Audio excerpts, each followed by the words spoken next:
Clutch Trucker is filmed before a live, if not reluctant, studio audience. Hey YouTube, Clutch Trucker here. Thanks so much for tuning in to another edition of the Clutch Trucker channel. The subject of today's video is the EZ-SOX. I did an unboxing of the EZ-SOX, and I talked about them on my winter driving tips video. But I actually had to use them last night going over Cabbage Pass on I-84 in Oregon, so I thought I'd take the opportunity then to pull out the camera or the phone camera, you know, same thing. Remember when we used to have separate cameras? Wow, what a concept. Anyway, to show you exactly how to put them on in a real life situation where I'm having to chain up because they threw up the chain law. So let's get to it. Alright, well this is fun. Here I am coming up I-84, just trying to make it over Cabbage, and of course they threw up the damn chain law because there's a tiny bit of snow. It's 36 degrees outside. It's not even turned to ice yet, but they threw up the damn chain law. So gotta throw the EZ-SOX on. Not happy about it because really I won't even be able to run on the lane. I'm gonna have to ride the shoulder because you're not supposed to run those things on bare pavement. It'll tear them up.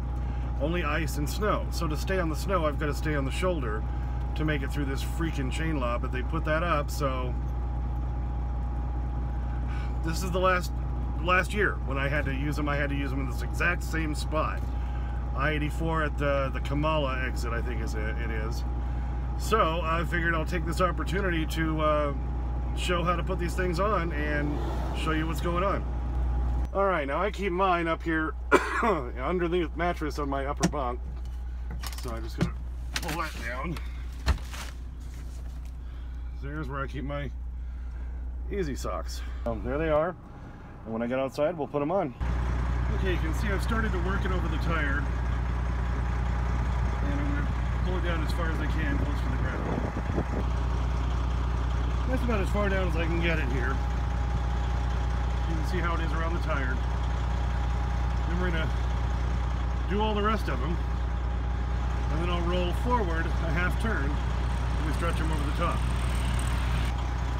Okay, I've rolled around. Now you can see the side I originally stretched on there's at the bottom. Now I got to finish stretching around the top. You can see on these tires. So I'll do that now. Okay, as you can see, got them around the tire all the way. So I'm going to go ahead and engage the interaxle differential. So all four outside drives will be working. These were a little harder to put on than they were last time. Okay, well, got them on. It was a little harder to put on than last time. I think most of that's due to these tires being 295 75s as opposed to the 275 80s. They're supposed to work for both sizes, but these are just a little bit taller tire. And the tires were already wet, so trying to stretch them around the tire was a little more difficult. There's plenty of trucks rolling by me without trying to do anything, without putting anything on.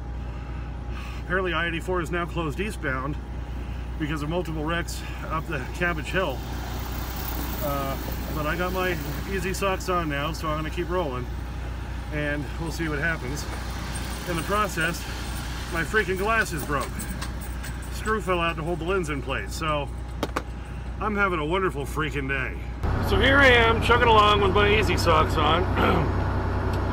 Like I say, they were a little harder to put on than last time. Last time I had 275 80s, some Uniroyal tires. They're not quite as tall a tire. And these Bridgestones that I have are 295 75s. They're a little taller tire, and they're still pretty new. Just got them last April. So they're not worn down all that much. So it was harder to stretch them around the tires. And like I say, the tires were already wet, which made them putting them on a little more difficult. Still, I think this is overall easier to put on than chains. And as I'm chugging up this steep hill section here, you're only supposed to run 20 miles an hour with these, so that's about what I'm doing. I've got my interaxle differential engaged, so my both drive axles are pushing me up the hill. Because with the EZ-SOX, you can only put them on the outside tire anyway. You can't put them on the inside drive tire. So you need to put them on all four outside, and then you need to put your interaxle differential into place so that all four outside drive tires are working to push you up the hill. And like I say, I've got the EZ-SOX on now. The nice thing over these, over chains, you don't get that riggedy feeling. It's not bumping me down the road. It's a smooth ride. And they're very easy to take off. It'll probably only take me 5 minutes or so to take them off. That's about what it took me last time to take them off. Like I say, it took me probably closer to a half hour really to put them all on this time, just because I was trying to stretch them around and kept getting hot, so I had to kind of keep cooling down and taking little breaks. But still not too bad overall. I still recommend the EZ-SOX.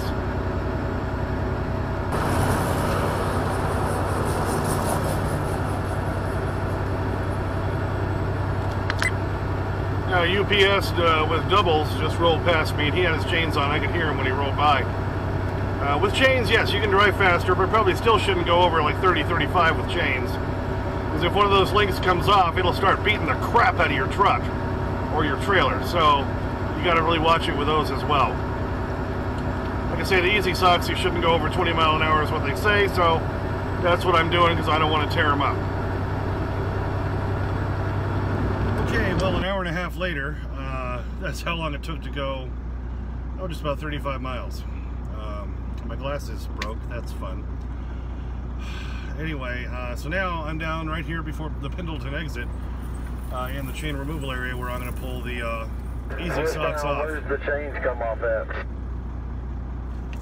And right here at the bottom of the hill just before the Pendleton exit is where you take them off there, driver. 10-4, thank you. Another driver asking where you take them off. This is where you take them off, where I'm parked just before the Pendleton exit, I-84 westbound, and I'm going to pull off my EZ-SOX. So I'll show you how to do that. Okay, so you can see my EZ-SOX are still on my tires. They lasted all the way down the hill. If you look real closely at them, you can see, if I can get the thing to focus, there's just this kind of a sticky tread material on the stuff that makes them work. And you can see they actually kind of straightened themselves out while I was driving. And you can see all the snow picked up inside. So now we'll just try to peel them off. I got to use both hands, so I got to put the camera down. Okay, as you can see, I just peeled them off all the way around, and now they're just lying down there on the bottom. So you can pull them all the way off. Pulling them off is so much easier. I'll try to hold the camera while I do this one. Just gonna start pulling.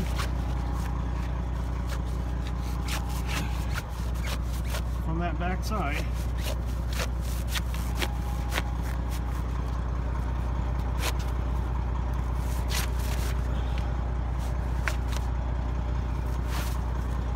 See, then they start to pull right off. Well, and now we'll do the other side. Alright, now we roll forward just a little bit. And then we can just pick them up off the ground.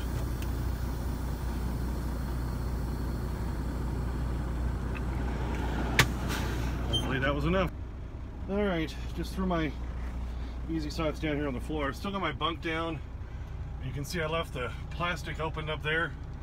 I'm just going to throw them all up on top up there and let them dry out. We'll kind of spread them around a little bit because you don't want to put these things away when they're wet. You need to let them thoroughly dry out. That's about one other downside with these things. Okay, so that took all of 10 minutes to go outside, peel them down off the tire, down to the ground, on each of the 4 tires, roll forward, go back out, pick them up off the ground, throw them in the cab, and then I put them up there back on the bunk on top of the plastic, and I'll just let them sit up there until they dry out. So like I said, in doing this, it was a little harder to put them on this time. Last time I had 2 75/80s, and this time I have 2 95/75s. They're a little bit taller tire by about almost a 1/4 inch to a 1/2 inch. And that makes enough of a difference trying to stretch them around the tires, and plus the tires were already wet, so when I'm trying to get them on there, then they kept wanting to stick onto the tire. So it was a little more difficult to get them on. I had to kind of wrestle with them a little bit more this time. Still, I'll take this over chaining anytime, baby. I still think this is the way to go instead of having to run your chains. Plus, as you saw, I kept them up in I keep them in my bunk up there in my upper bunk, which right now you can see is folded up and is normally that way, but underneath the mattress, that's where I keep my 3 sets of EZ-SOX. And in most states, you need to have 3 sets to be legal. You put them on, like I say, the 4 outside drive tires, and if you are like dual axle tractor like mine, you put your interaxle differential into place so that both drive axles are now driving the truck.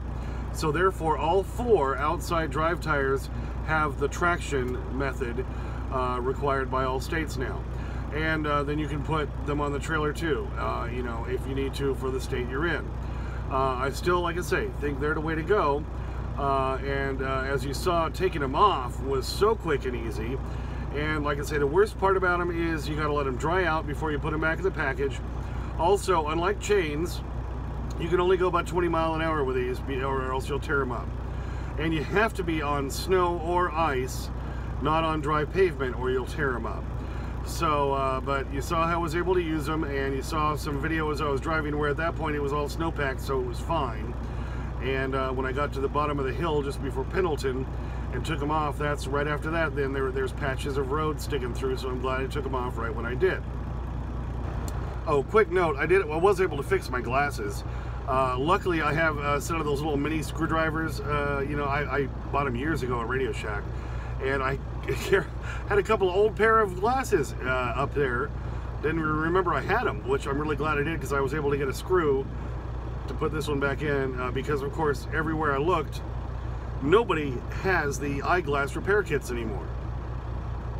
So thank God I have extra stuff in the truck.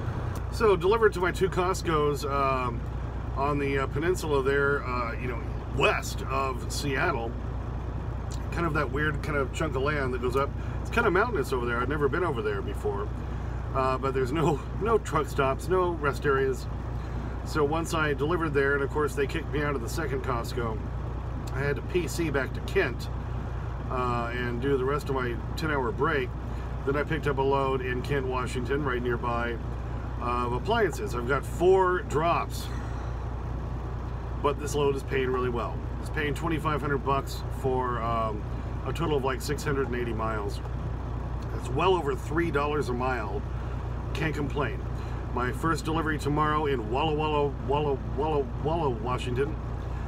Then Sunday I've got one in Moscow, Idaho. Then Monday 2 drops, one in Missoula, Montana, and one in, I think it's called like Hamilton or something like that, Montana. Anyway. So over the course of the weekend here, I'll make another $2,500, and I'm not going to be doing a lot of driving. So now I'm parked at the TA. They call it the East Seattle TA, which I always complain about, because it's really not East Seattle. It's North Bend, Washington. That's where I am tonight. Reserved a spot, used an Ultra credit to do that.